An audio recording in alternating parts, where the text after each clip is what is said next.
Good Tuesday morning, everyone. It is 11:30 a.m. Mountain Time, and I'm back. I am sorry to have missed the last 2 weeks, but I'm back on today. Ask the Gap Chef. My name is Monica Corrado. I am the Gap Chef. I teach cooking for Dr. Natasha and the Gap's training team. I teach, how to implement this,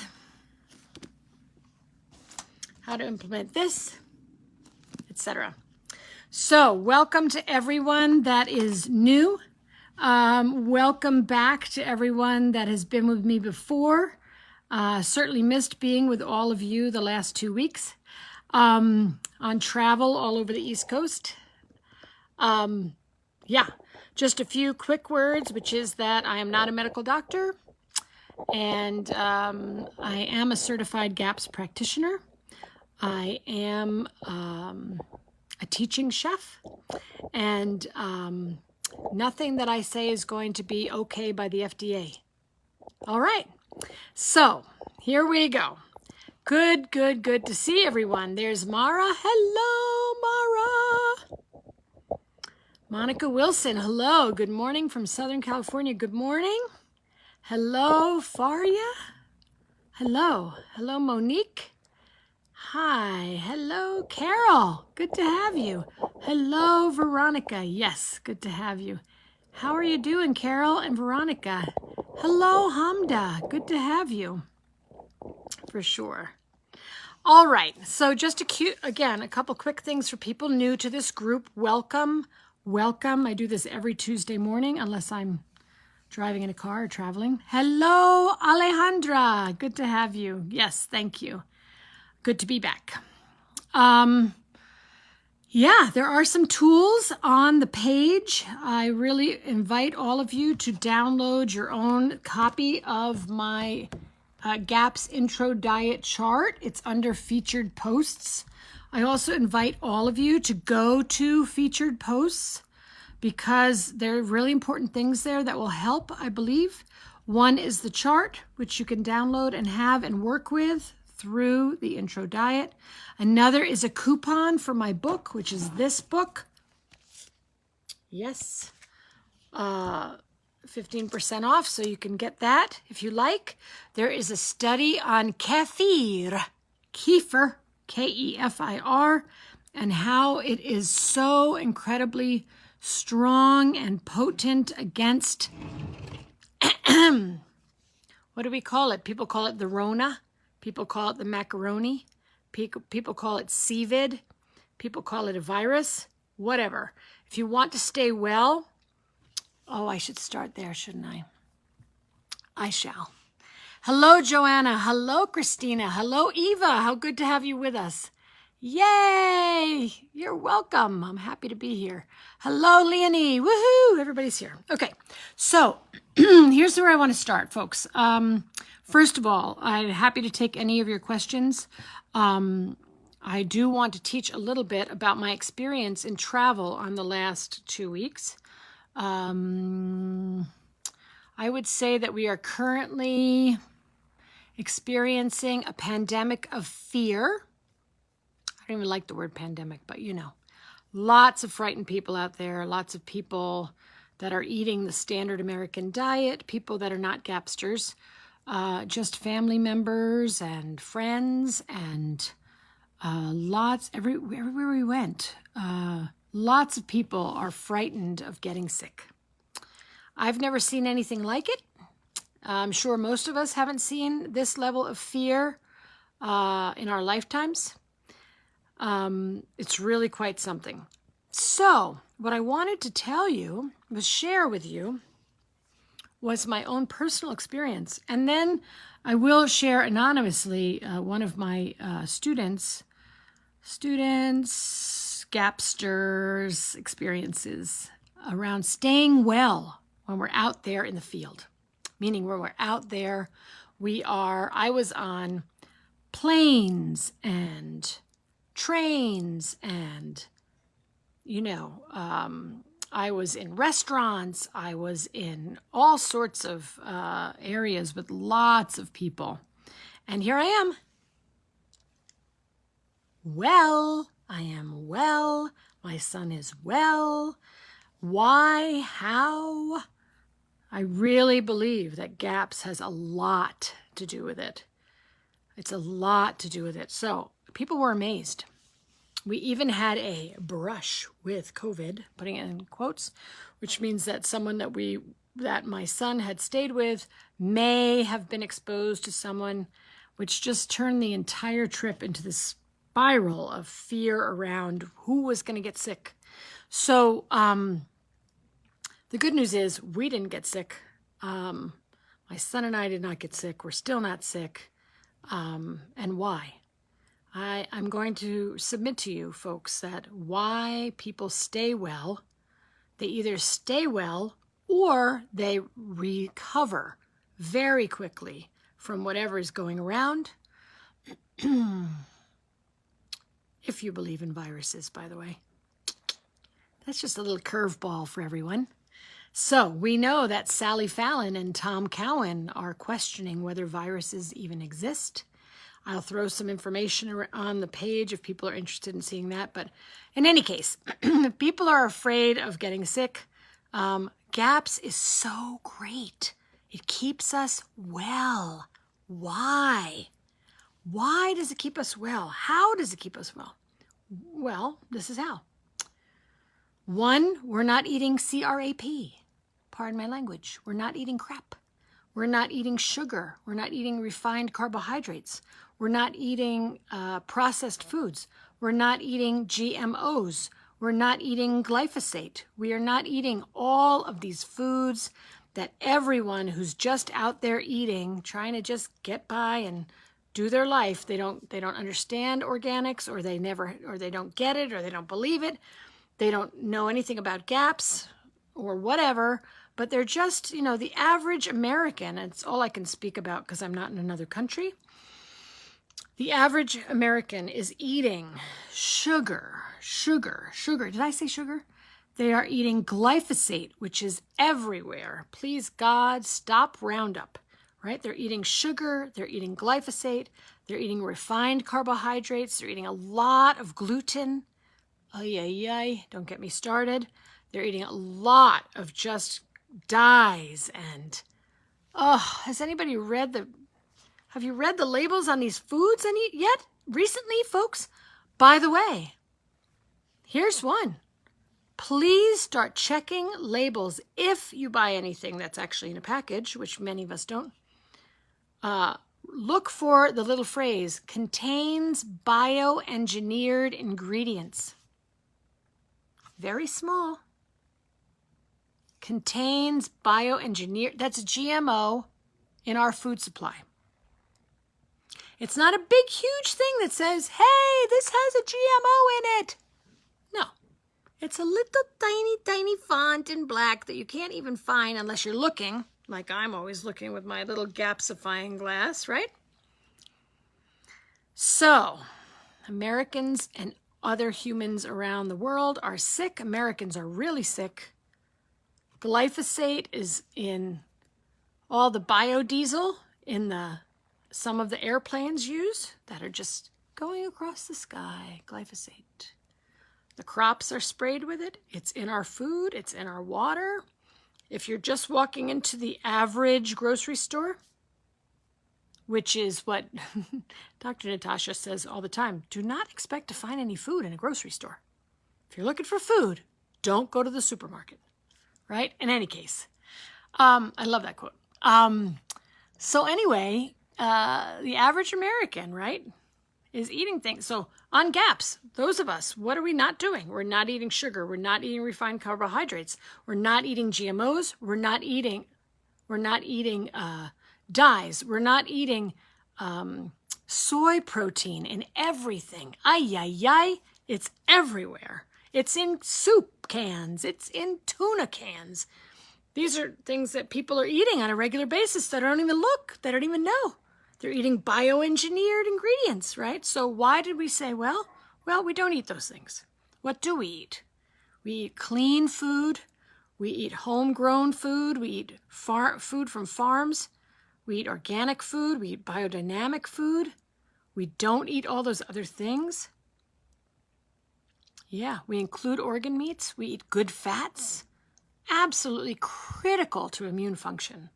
Fat and cholesterol. Critical, folks. We drink kefir. That's where I started this whole thing. We drink kefir, milk kefir. That study, which is from PubMed, is in featured posts on our group. Please read it, share it, spread it far and wide. Why should people be drinking kefir? Because it will keep them well. Everybody. Gaps, no gaps. Spread it around. Tell your friends, tell your family. Drink kefir. You want to stay well? Kefir every day. We know on gaps we need to start slowly with maybe a teaspoon or a mouthful, or, right? Do coach your people, or they'll be like, golly, I got sick from that stuff. Are you crazy? What else are we doing? We're eating sauerkraut, full of good bacteria. We are drinking kombucha sometimes, full of bacteria and yeast, good yeast, yeah? So, in any case, we eat real salt, we eat real fat. So yes, we stayed well. And I even had a family member say, I think, because I had lightly mentioned, why, they said, why do you drink that stuff?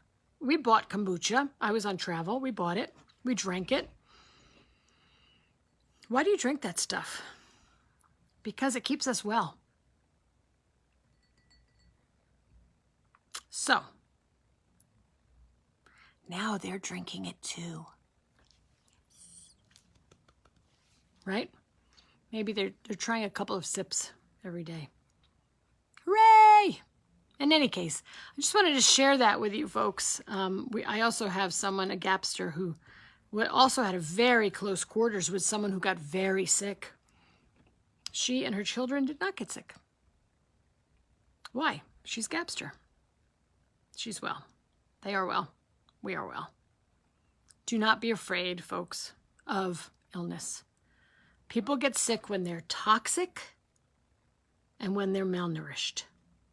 Toxicity plus malnourishment equals illness. And when you do that over time, when you're malnourished over time, of which, of course, we know the standard American diet is total malnourishment. Not only that, it'll set you up for diabetes, right? Or hormonal imbalances, thyroid problems, golly gee willikers. In any case, so I wanted to just share that with you. Try to spread the opposite of fear here in our little Gaps chat, our little live conversation. Opposite of fear is love. The opposite of fear is confidence, ease, knowing. Yes. Does that mean that people will not get sick when we're on the GAPS diet? No. But what it means is that you are supplying the body with the nutrients, with the building blocks, with the resources to stay well or to come out the other side quickly, easily, maybe with one night of fever. Yeah. So anyway, just wanted to share that with you folks. It was an interesting little chance to make lemonade out of lemons for 2 weeks. In any case, go ahead and eat GAPS and know that you are doing everything, and do the detox protocol. Please, people, right? I always say, you always see me do this, there's the nutritional, right? What we eat and what we don't eat. And there's the let's support the detox, right? We do both at the same time on GAPS. We do both. What do we eat? What do we not eat? And then how do we support detoxification? We need both right now. I have to really share with you too, folks. So I've been doing GAPS, eating GAPS for a very long time. We eat very clean in my house. Of course, I just was traveling for 2 weeks, so golly gee, not too clean there. But we did what we could. And my liver really needs support right now. Why? Because there are toxins everywhere. So again, not to frighten anyone, but make sure that you are filtering the water that you're drinking and filtering the water that you're cooking with. And more than that, see if you can structure the water. If people want information about structuring water, Dr. Tom Cowan, COWAN.com. Go see what he has to say about structuring water. You can also see his book called Cancer and the New Biology of Water. Great book. I think I'm remembering that correctly.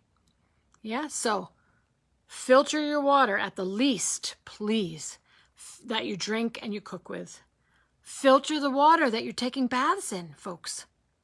Filter it. Why? Because municipal water will kill your microbes. So, bath ball underneath or shower filter, one or the other. Water, very important. Structure water if you can. Get a structuring wand or a structuring bottle, etc.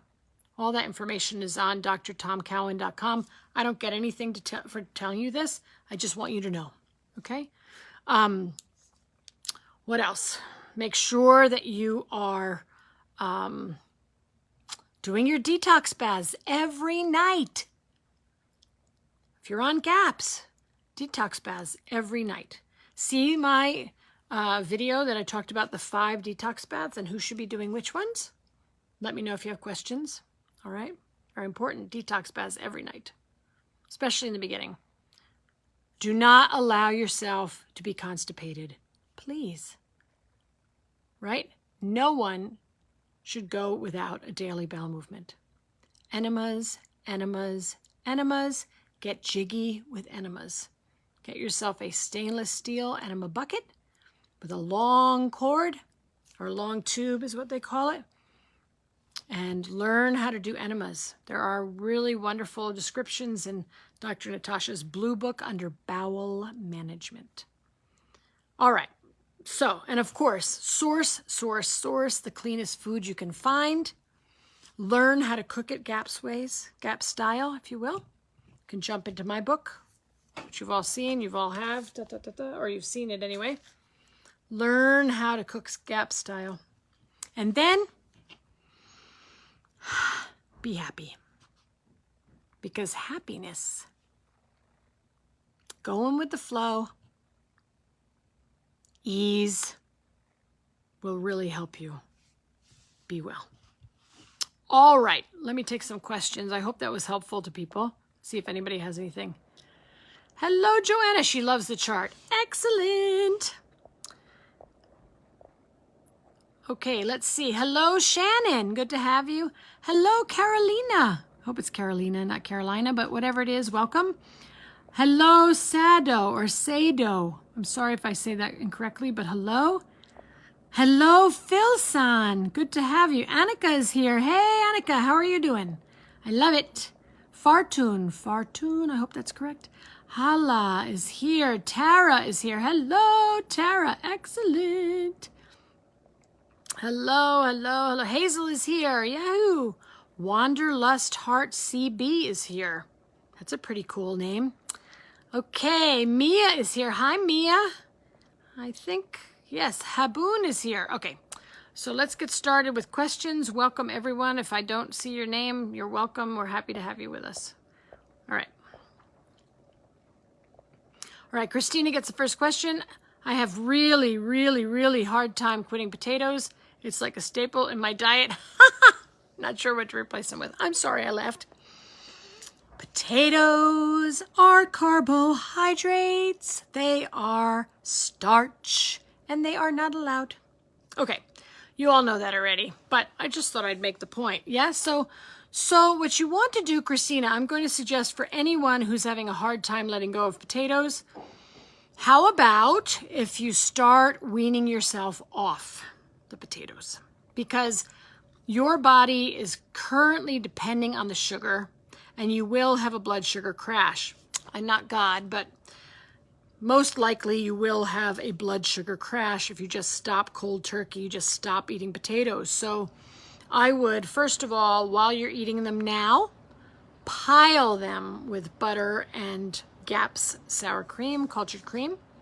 Then I would slowly wean myself off. And as you wean yourself off, just like we all wean ourselves off coffee, I hope, in GAPS. No coffee on GAPS, right? Weak coffee when you've graduated, maybe, to full GAPS. Coffee you can see through. Okay, I would wean yourself off, and as you do that, use the blood sugar stabilizer. That's what I call it. Other people call it fat bombs. This is fat plus honey. So it's either good butter plus a little bit of raw honey, or it's coconut oil plus a little bit of raw honey, or it's a combination of them. You can find that if you go onto gaps.me. That is Dr. Natasha's website. And you go to FAQs and you just look up sugar or blood sugar, etc. She has the recipe right there. It's also in the yellow book. It's also in the blue book. So that's what I would do. Eventually, I would start by replacing potatoes with cauliflower. We can make cauliflower rice on GAPS. We can make mashed cauliflower, just like mashed potatoes. You can use turnips, any of those things. Make sure they're covered with butter or other good healthy fat and good salt. All right, Alejandra, yay! I will be traveling to Guatemala City next month for 2 weeks. Excellent! Hope you have lots of fun. Okay, so far no access to raw milk for kefir. How and what can I prepare to be ready? I don't know what I will have access to. Okay, so the first thing, folks, is remember that raw milk, whether it is raw cow, raw goat, raw sheep, raw camel, raw buffalo, raw, I don't know, donkey, raw any milk that you find is always going to be superior, as long as it's clean, yeah? Raw milk will be superior in terms of making kefir or yogurt, etc. If you cannot find raw, find the best quality milk you can find. And what would that be? Pasteurized. Can you use pasteurized milk? Absolutely. Some people can't find raw. Some people can't find raw that would be clean and not make them sick, right? So, yes, just find a good quality pasteurized milk, Alejandra, and work from there. Yeah, that's what I would do. I don't know what I will be preparing my own food and will bring salt, coconut oil, and my good stuff that I can bring. Excellent. Maybe you can also bring some kefir starter with you, a packet or two, right? That would be great to do. Good luck on that trip. Fun, fun, fun. All right, Hala says, Hala Elshimi Washbrook. I know homemade kefir is best. See, I just said that, didn't I? But can people buy ready-made clean kefir, or is it dead? So, really good question. So, where can I start? There's always a scale of things, folks, okay? So, the best kefir, in terms of potency, that's what we're looking for, a nice potent kefir, something that's going to be robust with the amount and variety of microbes, mostly yeast, some bacteria. Yeah, is going to be something that you make yourself from raw milk. Yeah, or raw cream, or raw milk and cream. Yeah. What you buy in the store is going to be exponentially less robust than what you can make yourself. So, sometimes that's a good thing. Buying store-bought, if you are just starting out with kefir, or if you're traveling and you have no way to make your own kefir because of your schedule, then that's fine. But really, Dr. Natasha is clear, and I said this on our page last night. I think people forget that she's all about homemade. Homemade, homemade, homemade. And you know, with kefir, it's so easy.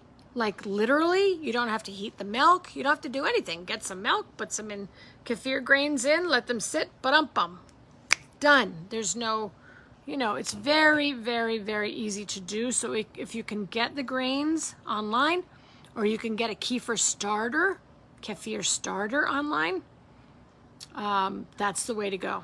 Really, folks, I know there are a lot of people that are doing, or I'm assuming because of the conversations I'm seeing online, that there are a lot of people that are just buying kefir in the store, and that's fine. It's fine for a little while, or it's fine for as an entry point, but it's not going to do what homemade kefir would do for you. And so therefore, we can have people say, you know what, this diet doesn't really work for me. Well, if you're not using what we're supposed to be using, which is homemade kefir, and we're not introducing that very, very slowly, right? Slowly, gradually, yeah, then we can't really say that introducing kefir didn't work, because you, whoever is buying it commercially, is using an inferior product. Inferior, not that it's a bad product, not that it's a bad company, but if we want to talk about robust microbes, I'm just going to say, this is a total example, right? That when you make your own kefir, you have this many microbes, right? And then when you buy the kefir from the store, you have this many microbes. Did y'all see that? So it's important too that if you start with a commercially made kefir, maybe you can drink a cup a day or 2 cups a day.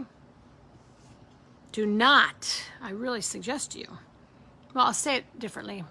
Do make sure that you start with just a teaspoon or a tablespoon of the homemade stuff, because that is the difference. It can be a huge, and usually is a very, very big difference from homemade versus the stuff you can buy in the store. The other piece of that too, hala, is that, everyone, is that kefir that's made and sold in the store can have too much lactose in it because it wasn't cultured long enough. We remember all dairy on GAPS is lactose free. No lactose. We culture long to get rid of the lactose. So if you buy clean kefir, quote unquote, from the store, you'll have to leave it out for a day, 2 days, 3 days. I don't know. A day, 2 days probably. To make sure that all the lactose is pre-digested. But it is not optimal, it is not recommended, and it's not really what we want to be doing on GAPS. It's fine as a Band-Aid, it's fine as an entry point, but really, folks, make it yourself. There are plenty of things out there, recipes, techniques, Cultures for Health has beautiful videos, you know, really make it yourself. Okay. Hello, Tara. Yay! I used to be afraid of kombucha. I'm sensitive to caffeine. That is a very good reason to be afraid of kombucha. Kombucha can have too much caffeine in it. So the other piece about kombucha, everyone, is to make sure, one more time with feeling, what's the difference between homemade kombucha and kombucha that you buy in the store? First of all, homemade kombucha is what's on the GAPS diet. Is everybody seeing the theme here? Homemade, make it yourself. Homemade, make it in the home. Make it in your kitchen. So kombucha that you make yourself, you can really make sure that it's not too sweet. There's not too much sugar in it. Kombucha that you buy in the store can have a lot of sugar in it. So if you're going to buy kombucha in the store, as I did when I was traveling, let them sit out. I like to open the cap just to let a little air. You can either let them sit in your refrigerator for a week, 2 weeks. You can let them sit on your counter for a couple of days. I'm saying open the cap a little so it doesn't explode in your room temperature room, if you will. Very important, folks. Now, again, can you start with kombucha that's from the store? You can, but I really would make sure that you allow it to ferment longer than just buying it off the shelf. All right, someone got that and sent me a heart. Thank you. All righty. Annika says, I eat pumpkin. Excellent. Everyone should be eating pumpkin. I wanted to make pumpkin seed butter. Excellent. How can I get rid of the white layer protecting the green seed so that I can soak and ferment the green pumpkin seed? Ooh. Here's what I would suggest, Annika. I would sprout them. I would sprout the pumpkin seeds, and then that outer shell should pop right off. And then ferment the sprouted seed. That's what I would do. So I would sprout them. Again, sprouting is outlined very clearly in my book, and sprouting is really easy. Just make sure that you have, make sure that you hydrate the seeds and that you allow for drainage so that no mold develops, right? Let me know if you have more questions about that, but that's what I would do, Annika. Good idea. All righty. Christina has another question. Let us see. Big, long one. Kefir question. I noticed if I don't mix the milk when I make kefir, then the grains make kefir on top and below it's milk that just gets sour this way. So kefir is only on the top. That's not really true because even though it will have thickened on the top, you know, the microbes don't just stay up there and say, hey, we're not going down to the bottom. So you will still have microbes that will have gone through to the bottom, everybody, yeah? Okay, obviously I mix it later, but my question is, that globber milk, is it the same beneficial as kefir? I would just mix it. Mix your kefir with a wooden spoon. That's their preference. Yes, should I keep mixing the kefir while it is in the making more often? That is a very good question, Christina. And yes, I would definitely be mixing it with a wooden spoon, and you can mix it, you know, every, I don't know, 2-3 times a day, gently. Good questions. Alejandra says, what is your insight on Candida and its legs? How much it grows, like Becky Plotner, friend of mine, says, in regard to the fact that you feel it in your body in one place while you know you have it in another place. Ah, very good question. Example, Candida in the feet, itching at night and red spots, and also in the vaginal area. What can a person do topically to help those areas? Really good questions, Alejandra. So my friend and colleague, Dr. Becky Plotner of Nourishing Plot, she's got wonderful stuff. Check out her website. She's got incredible things there, lots of articles. Has a lot more time to write than I do. I'm not sure why, but she writes lots of articles that are very helpful. Here's what I would suggest. Yes. So Dr. Becky, Becky says that what Candida does is it grows these long tentacles that go through your the walls of your organs, and so that's why people say, how can meat stock cause die-off? Because it's causing the cutting off of the Candida legs. Yipes. In any case, so what can you do topically? Always, again, another article and featured posts on our page. I have an article on kefir and how to use it topically. Pardon me. You can use kefir you can use it in the groin area. You can use it vaginally. You can go ahead and use it internally.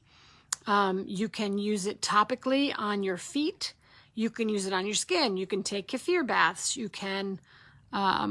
Yes, kefir is a wonderful thing to use both topically and internally, both in your mouth. You can use kefir in enemas.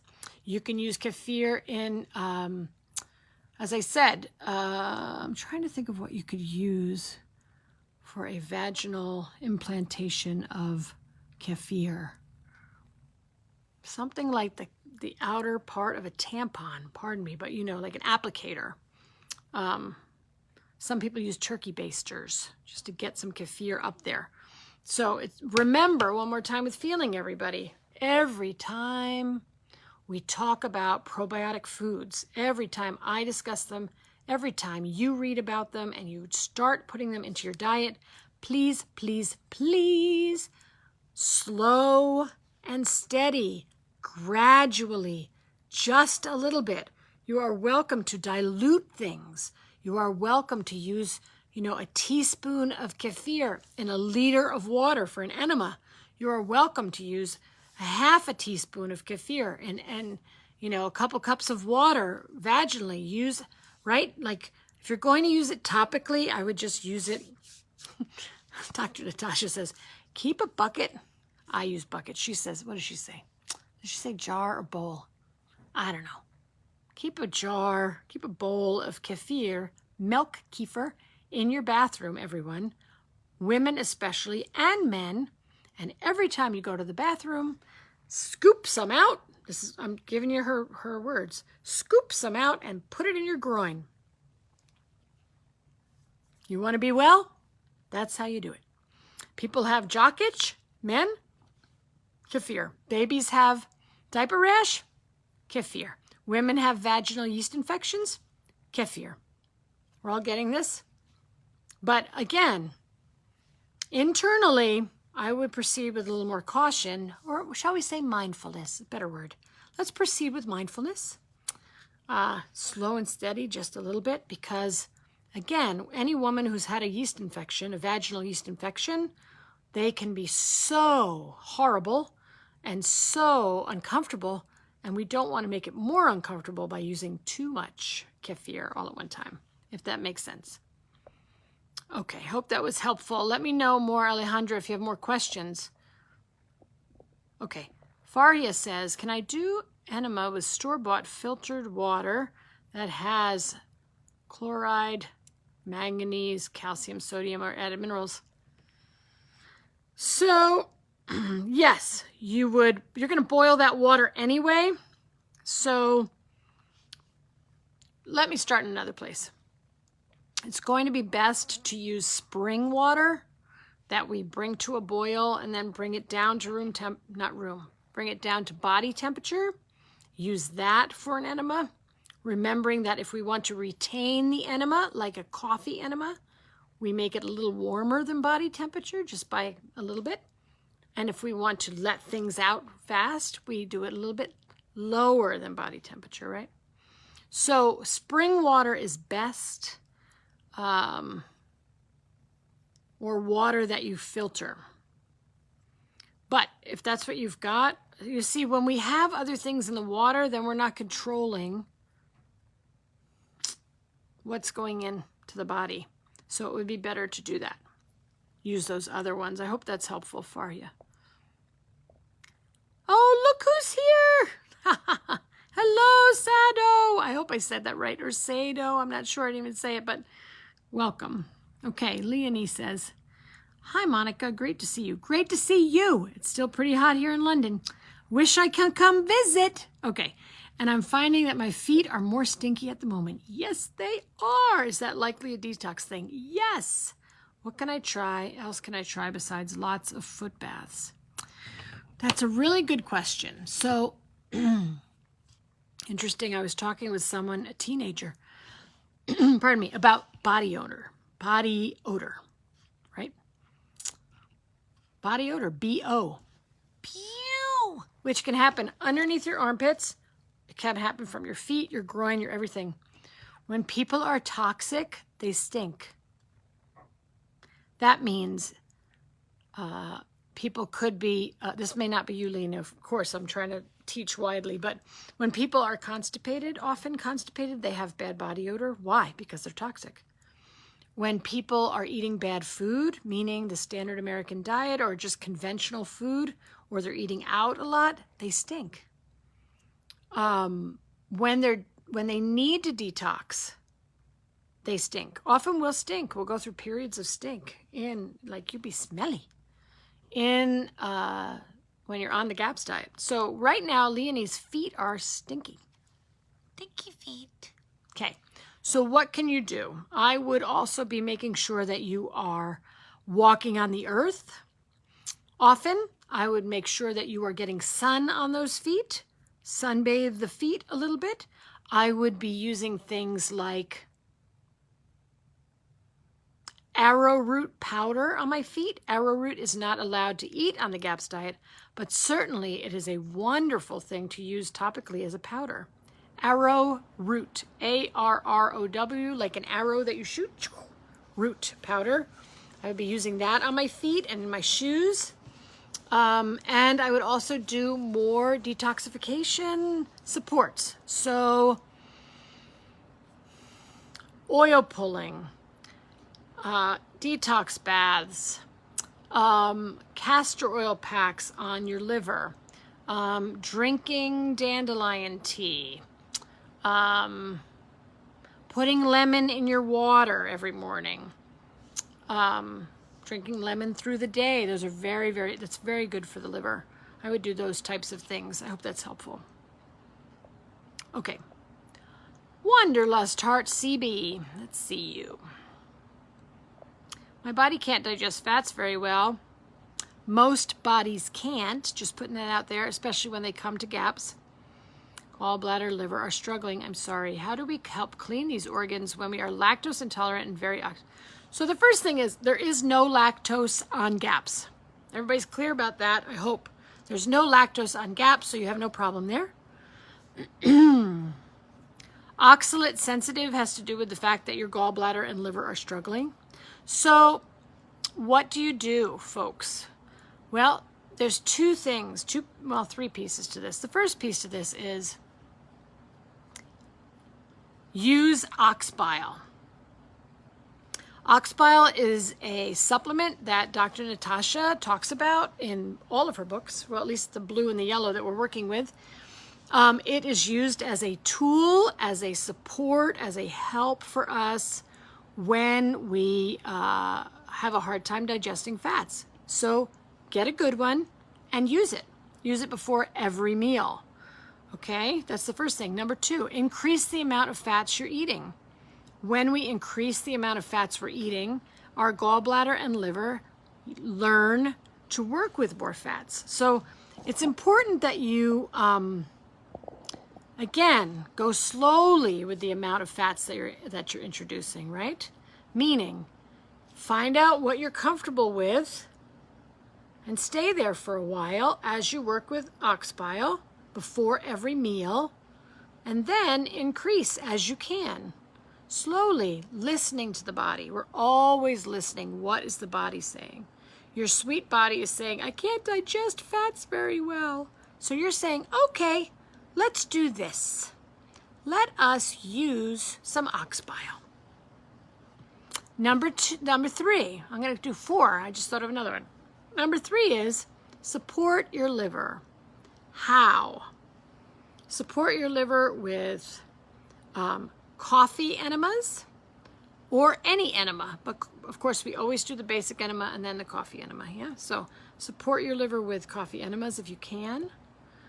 Support your liver with dandelion root tea and milk thistle tea and all those wonderful things. Some people, including my friend and colleague Becky Plotner, Dr. Becky Plotner, likes to use Chanca Piedra tea.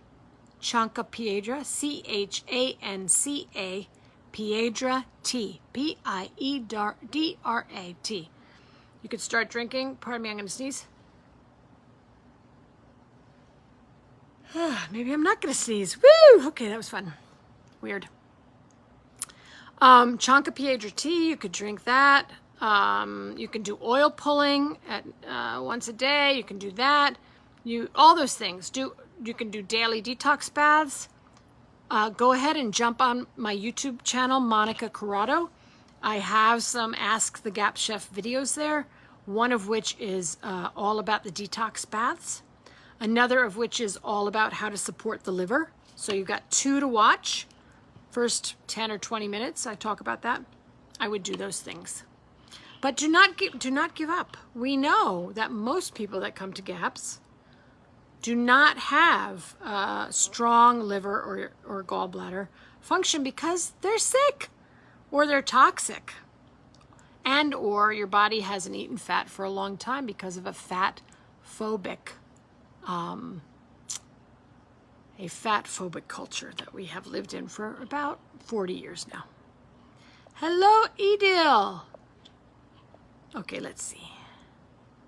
What do you suggest to do with kids who keep having pinworms over and over again? Is there a way we can get rid of them for good? You know, I would check out the blue book. I do believe that Dr. Natasha has some enemas for pinworms, and I think it's garlic. I think it's a garlic enema, and it's very clear about how to do it. It's in the blue book, and I might be able to find it for you. Let's see. Look, do you think I read this book? I hope all your books look like this, right? All right. Let's see if we can find pinworms and singing to you. H-I-J-K, oh no, nope, it's not there. Hold on, looking under something else. Does she put it there? Worms, sea parasites. Here we go. Parasites, golly, I gotta tell you. She's got 1, 2, 3, 4, 5 lines with different pages in here to look up for parasites. So I would check that out. Okay, and remember, pardon me, Colorado air is killing my throat. I just got back from the East Coast, which is nice and wet and sea level, and now I'm a mile up and I'm having a hard time. That's what the cough is. All right, so remember too, I think what Dr. Natasha would say is that we attract into our body different microbes to do different jobs. And so as you get your children balanced, as you get more and more good bacteria and good yeast, etc., meaning beneficial, I don't want to say good or bad, but beneficial bacteria, beneficial yeast into their bodies, those things may come to balance and just not need to be there anymore. Another thought. Hello, Hazel. Hi, Chef. What about fermenting potatoes? Yeah, I hear you. Weston Price, Sally Fallon, Nourishing Traditions has a fermenting taro root recipe, which would be the same that you could use for potatoes, but it's just not on the GAPS diet. We just don't use potatoes. And I don't know. I can check with Dr. Natasha. Let me make a note. But as far as I know, fermenting potatoes, ?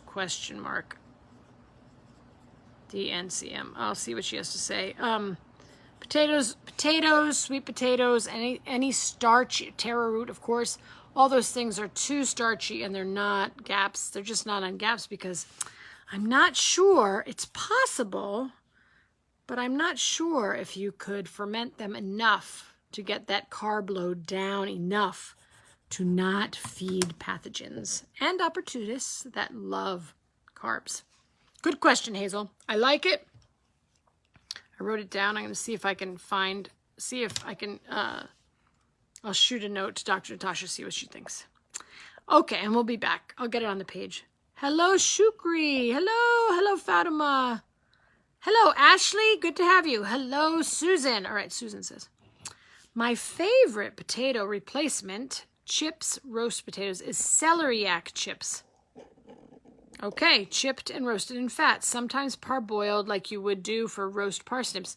Parsnips are not on the diet, just so everybody's clear. Or pureed swede, which is a turnip. Excellent, Susan, thank you for yes, sometimes we want to boil first, parboil, dump all that starch water out, and then roast it in fat. I love that idea. Thank you for that. Fantastico.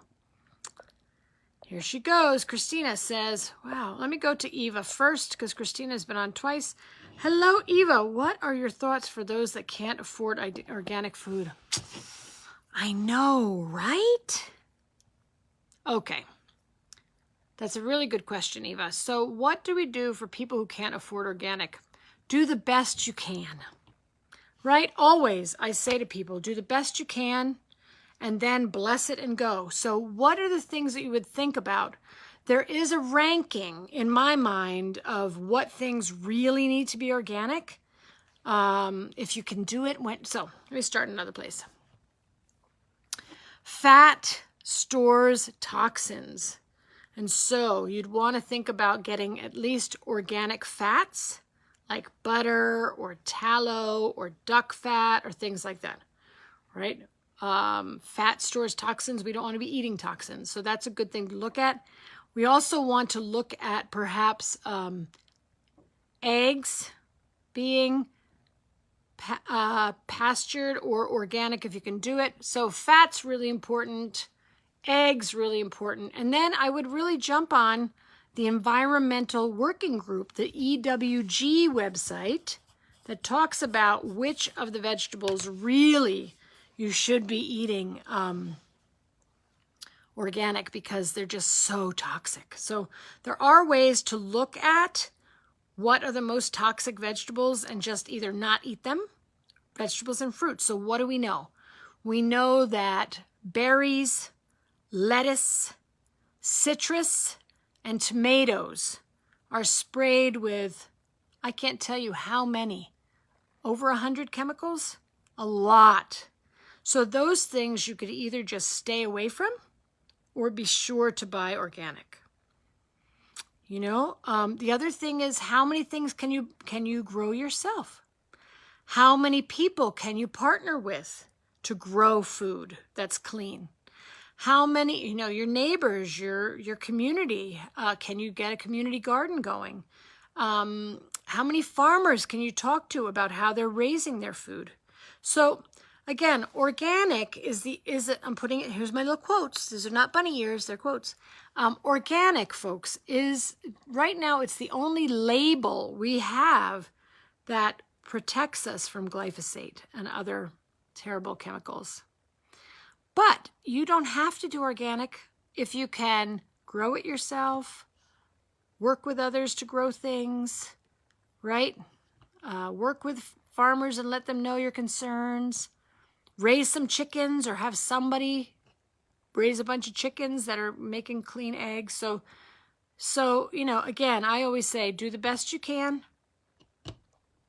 and then bless it and go. Do not have split energy about this. Meaning, if you have split energy, you'll do more damage. So bless it and go, meaning do the best you can and then just go all in. That's what we do. That's what I suggest we do. Hello, Lisa. Good to have you with us. Hello, Raman. Hello, Indrani. Hello, hello. I think I answered a question for you today. Hello, Uma. Hello. Okay, here it goes. Again. Let's see. Hello, Tamara. Hello, Glenda. Glenda Sweetness is here. Excellent. Hello, Faria. Okay. Edil is here. Is here. Lee Henderson. Hello, Lee Henderson. Hi, Lee. Thanks for putting that fabulous homeopathy link in there. Appreciate it. Yep. Wanderlust CB says, thank you. The ox bile seems to cause me digestive distress. Should I take more HCl with pepsin when I take it? I would look at the amount of ox bile you're taking. Either knock it down. Many people take 500 milligrams. Could be too much for you. Start with 100 milligrams. See if that works. They're not all the same. So maybe knock down the amount that you're taking. Don't take a 500 milligram ox bile. Take a 100 milligram ox bile and see if that works better for you. Hello, Valerie. Good to have you. Look at all these people I've got to get to. Hello, Kina Bibi. Hello. Hello, Fasia. Hello, Cindy Davis. Woohoo. Ashley's here. Yay. EWG. Thanks for putting that there. Hello, Monica from the UK. Any new classes for fall? Yes. I'm not sure what I'm going to teach. People, let me know what you want me to teach and we'll do it. You're welcome, Hazel. All right. All right, let's just randomly ask. Let's see. Veronica says, since 7 months on no plant gaps and daily enema and coffee enema, daily bath plus a lot of detox support, and still stinky underarms, also tried lemon like in the blue books. Do you have any experience with bentonite clay and ACV to use underarms or any other? I love bentonite clay. The best thing for underarms that I've found is coconut oil plus a therapeutic grade essential oil, like lavender. Therapeutic grade, that means something that's really clean, like lavender or something like that. Or you can make coconut oil plus arrowroot, which I mentioned before, as a powder, and a little bit of some kind of essential oil, maybe tea tree. That's an idea. Those are my ideas. All right, let's go back up here to see who we missed. All right, let's see. So Wanderlust Heart CB says, sorry, I forgot to mention also intolerant to eggs right now. Sulfur, this relates to my gallbladder. Yep, no problem. Are you intolerant to all eggs? Or again, people, let's do this. When we say we're intolerant to eggs, are we intolerant to chicken eggs, duck eggs, turkey eggs, or quail eggs? Are we intolerant to pasture-raised eggs or eggs that come from chickens that don't eat soy? So try to tease it out a little bit. Try some options if you haven't. You may have already done this. And start with the amount that fits on the head of a pin. Of the yolk only. Right, folks? All right. What can help with hair loss post-COVID? She said the COVID word. All right. I am losing as much, if not more, after having a baby. Usually, folks, again, 2 things, hair loss. 1, thyroid insufficiency. Start working with iodine paint if you haven't already. Dr. Natasha talks all about iodine paint in here. I think it's 63 or 67 or something. I don't know. 63? Nope. 65? Nope. 69 in the blue book. Or you could be going through die-off, which will make your hair fall out, but it will come back. Or you could have a lot of yeast. So work the kefir, everybody, if you're having hair problems, hair loss problems. Okay, you're welcome, Alejandra. Okay, let's see. So Tara says, my hubby has lots of dry flaking skin on his feet too. He has had it for a very long time. Is this candida? Sometimes dry, flaky skin is not enough fat, not enough essential fatty acids, EFAs. So I would work there first. I would start making sure that your hubby is taking in enough butter, fish oil, etc. You could also try rubbing Udo's 369 oil on his feet, moisturize, giving him oils from the outside in. I would start there. You could also try baking soda baths, but I don't think that's going to work for him. That's usually athlete's foot, more fungal something. You could try kefir topically in a little area. I would try all these things. Okay. Where did I go? Where did I go? Where did I go? All right. I'm going to go back down this way. Hala says, ox bile, as you talked about earlier, what if you suspect having SIBO? Extra bile would feed it? No. Bile does not feed bacterial overgrowth, in my understanding. Bile is about digesting fat. That's all. Okay? That means it supports the liver, it supports the gallbladder. That's all, which is what we want to do. Hello, Amna. Hi, Monica. First time making it to live. Yay! Welcome. I have found water enemas to be very dehydrating. Yes, despite chronic constipation. Salt water has been helpful. Excellent. Can I continue with warm salt water in the morning as an enema? Dehydrating.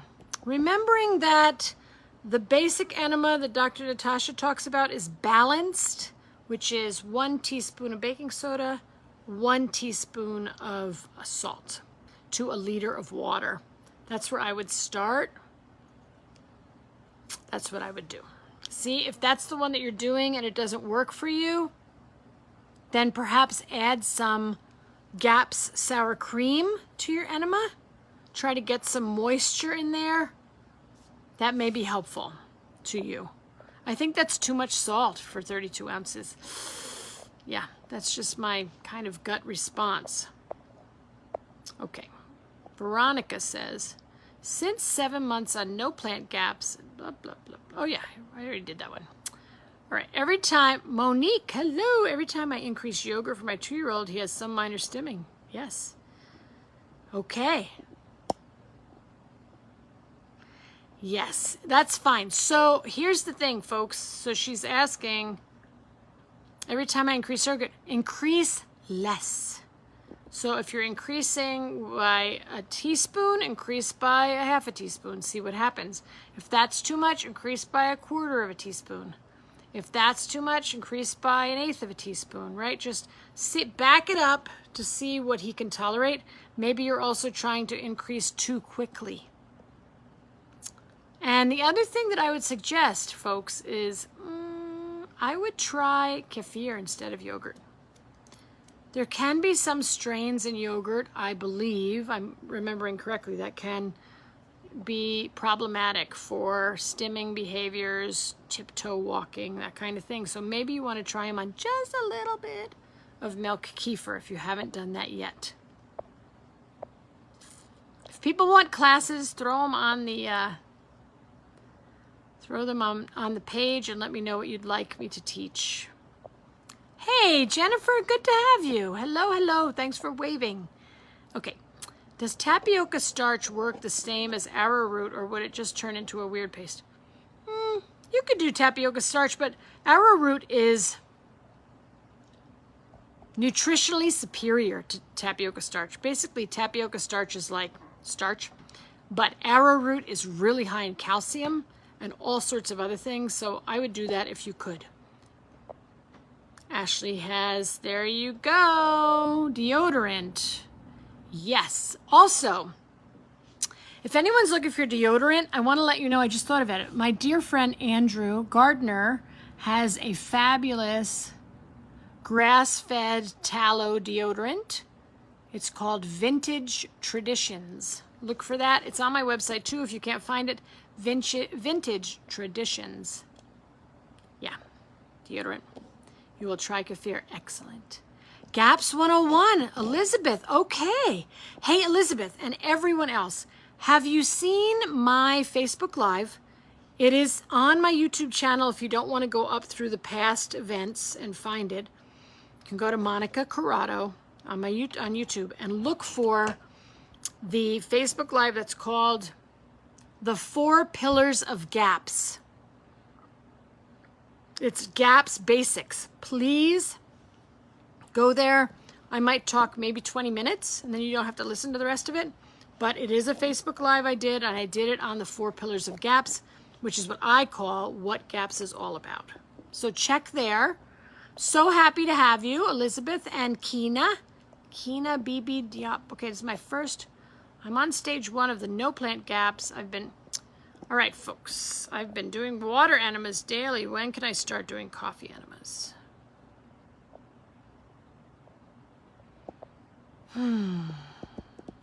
Good question. When you want to.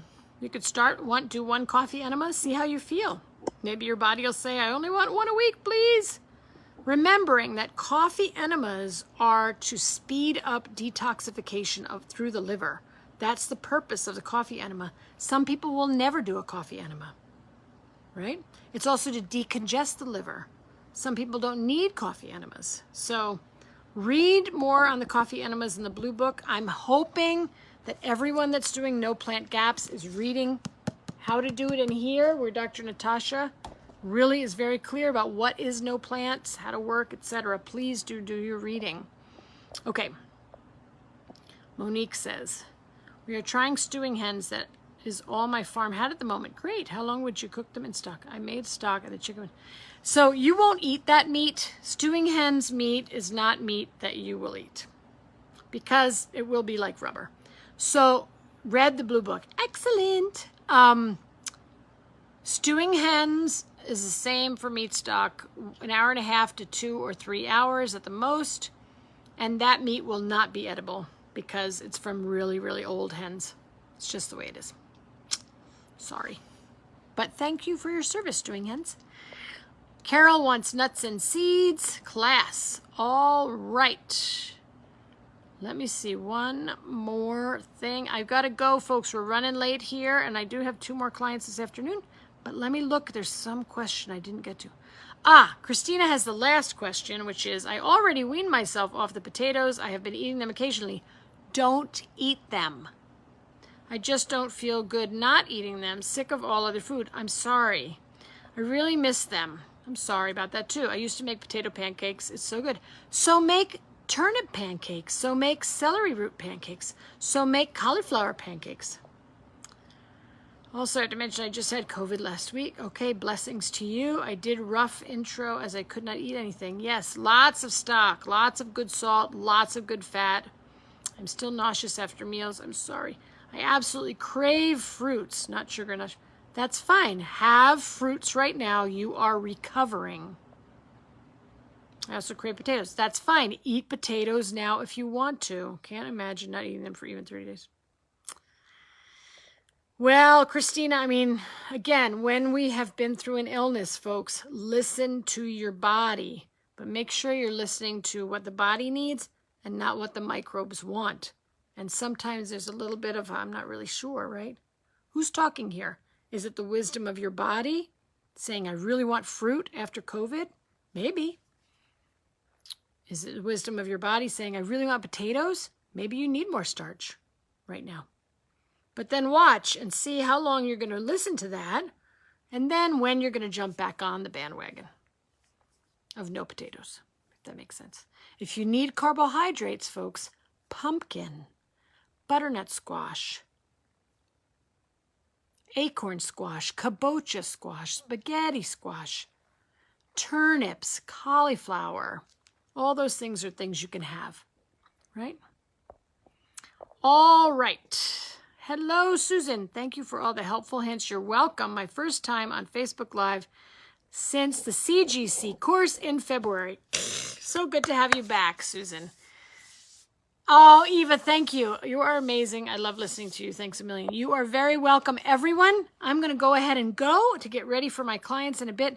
Blessings. Thank you for all the hearts. And I really look forward to being with you next week. Same gaps time. Same gaps channel. Okay. See you on the page. Be well, everyone. Bye now.